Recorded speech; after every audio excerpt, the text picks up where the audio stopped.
Good morning, fellow modelers and YouTubers. This is Lauren James from Otter Valley Railroad, www.ovrtrains.com, giving you a layout update for November the 12th. As you see, we've done the center room benchwork and did the curve, which is a 32-inch curve, single track main line on the outside, with 2 inches separating the outside of the plywood to where the main line will be. We finished up the split divider. So this week we're going to install about 4 inches thick and about 4 feet tall MDF board, which will be reinforced off the L-girder and off the floor joist. So that's kind of the update on this side. As you know, this scene is the Welland Canal. The plan is from about where my hand is here to run just back in the back corner.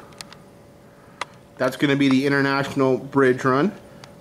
One of my wife's cousins, he has an art studio in downtown Toronto, and he's going to do the painting for the layout, both for the background scenes and for the water scenes. So he's been thinking about how he's going to go about doing the background, whether he's going to do just a paint, or he's going to do a cloth, or he's going to do digital transpose. But that's kind of where we're at with this. So this section here won't be touched now until probably March, once they get the balance of the rest of the track laid, as this is all going to be BLMA 200-foot truss bridges, the black one, and I'm going to run bridge track through it with soldering and feeds underneath the bridge.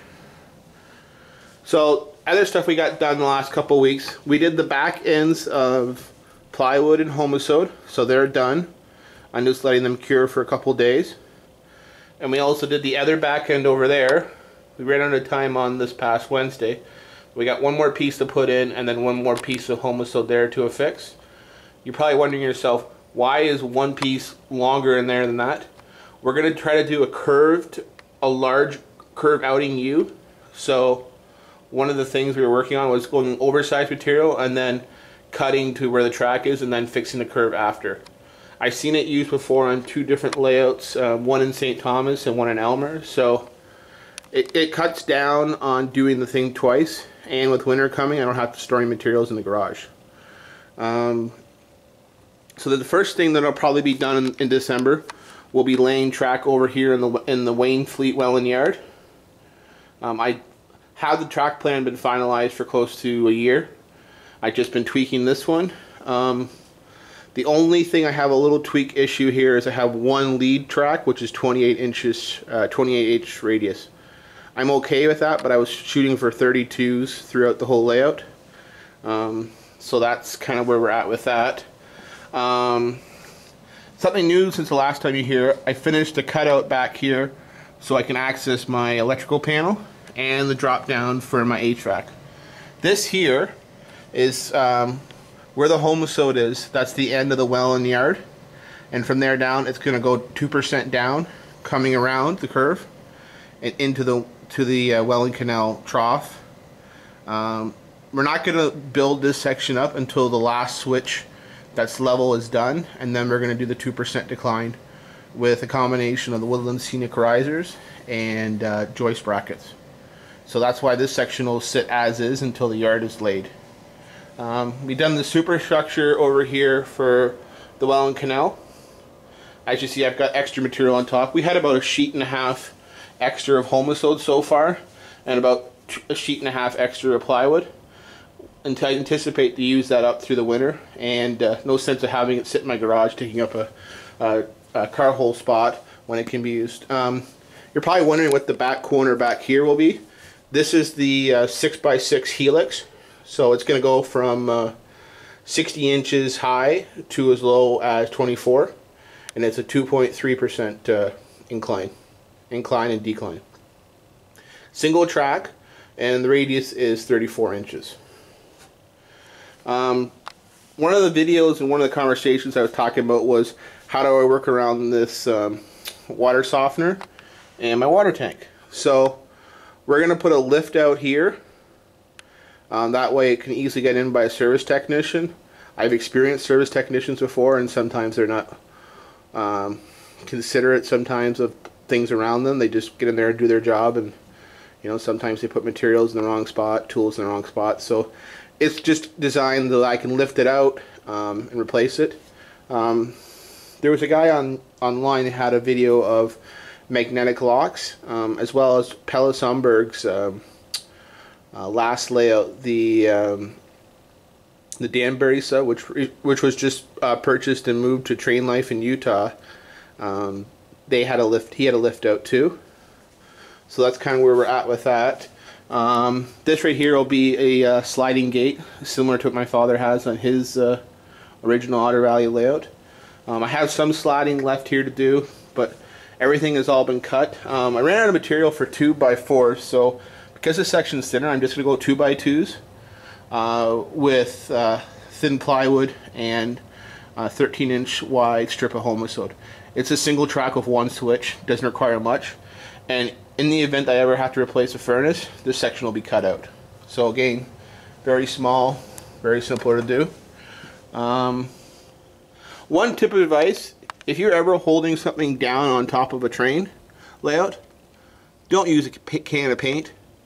I was using different boxes, you know, full of textbooks, county textbooks, nursing textbooks for my wife's profession, as well as some other arts and crafts stuff that had weight.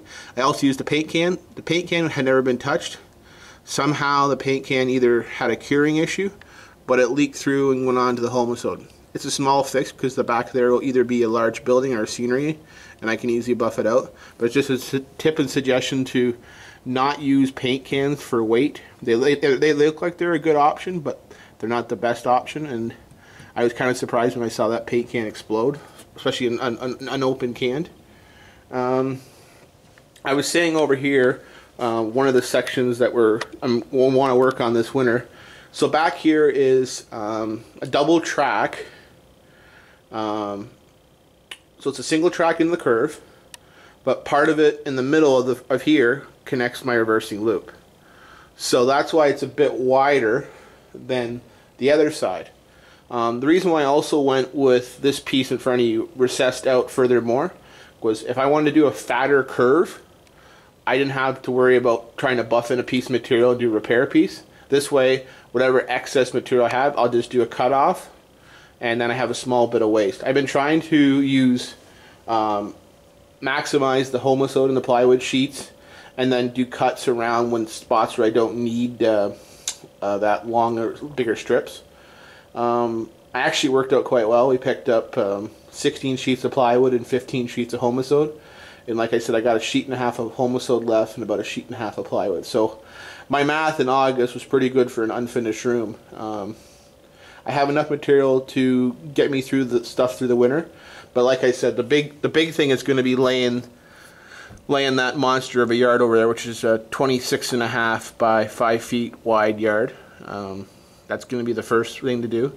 I'm going with Pico Code 83 streamline switches. All the main is number 8s with yard 6s, a handful of curves, and I do have a couple industrial switches, but they will be in more industrial place locations like the town of Fort Erie and around Thorold. But again, those stuff will be switched by small Jeep 7s, Jeep 9s, Elcos, Trackmobiles, Tunners, so large 3 axles won't even be near those switches. That's pretty much it for an update. People have asked me why I went with homosode. Same thing again. This is my 3rd layout I've built. Homosode is extremely friendly with laying track and forgiving. You don't require glue. You can nail the track in. If you don't like it, you can lift it up. When eventually all my track is done, wired and soldered, I'm going to scenery it and then remove the nails, and then the glue will hold the nails. The glue will hold the track in when I remove the nails. It's kind of been my approach. I know homosode can be difficult for some people to get supplied to. If you do have difficulties finding homosode, don't hesitate to send me a direct message or to give me a message on Facebook or on YouTube. I was able to source it through the manufacturer and be able to buy it wholesale. If that's not an option, you can always do a special order request with your local lumberyard. Years ago, when Beaver Lumber existed, Beaver Lumber would special order, but a lot of the Ronas, the co-ops, home hardware kind of look at you foreign what's homozone. There's a handful of places that will still refer to it as train board, which is kind of a funny inside joke, but that's good that they're doing that. So yeah, the next update will likely be finishing the remaining bench work I have, and then likely starting laying track over in Welland. One person was asking me what I was going to do with the underneath. So right under here, this is underneath Thoreau and Robbins. I was likely going to put another industry, as it's just a square depth. In the middle here is going to be a nice big 130 round turntable down at the end. With this is going to be Bison Yard. And then underneath the Welland Yard is going to be South Buffalo. I wanted to have that old steel feel, and I also wanted to have some of the stamping plants for the Ford plant. As you know in the last video, the reason why I chose this was, one, because we always went down to Niagara to Robbins to do camping, and two, it also allows me to replicate part of my family's history working at the Ford plant in St. Thomas with the auto traffic, both with High Cube and with the auto racks. 90% of all the auto rack traffic that came out of St. Thomas went through Buffalo to go to Newark in the last years for export for Saudi Arabia and for South America. In addition, if it didn't go out through Buffalo, then it went out through Port Huron, and it went either for the Chicago market for the police and taxi, or it went to the state of California. The state of California was the largest purchaser at the end of the production life of the Crown Victoria in North America for vehicles. They stockpiled over 25,000 cars. However, the United Kingdom of Saudi Arabia actually was the biggest purchaser in the last year of production. And the last vehicle that came off the assembly line in Tultville in September of 2011 went to Saudi Arabia and went out through Buffalo through Newark. I actually recall going down to Bimington in 2010. We were in Bethlehem, which is just south of Bimington, and a Norfolk and Southern auto rack train came through with Crown Victorias going to Newark. So I kind of thought, this kind of cements my area that I want to model. Any other questions or thoughts? I'm glad to hear it. I know everyone's trying to get on their modeling projects for the summer. I think I've done a pretty good job for starting this bench work on the 5th of August to now being on November the 12th. Really, it was about 8 full days. So don't be afraid to start. Don't be afraid to get dirty. I've been told that I've overkilled the bench work on this layout. Yeah, I went with 2x4s, I went with 2x2s, I went with 2x6s. I got steel in here, but none of it is floor supported yet, and none of it is ceiling supported.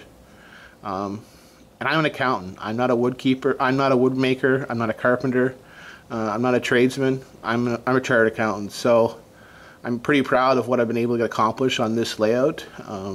I did have help from my friend Kyle, who is a RPN that works with my wife at the hospital, and him and I have built this together. But we've done a good job with this. This week we have a field project where we're going to go out and do field research for the layout and for some project work for the Otter Valley. So anyways, you guys have a good Sunday. We'll talk soon, and take care.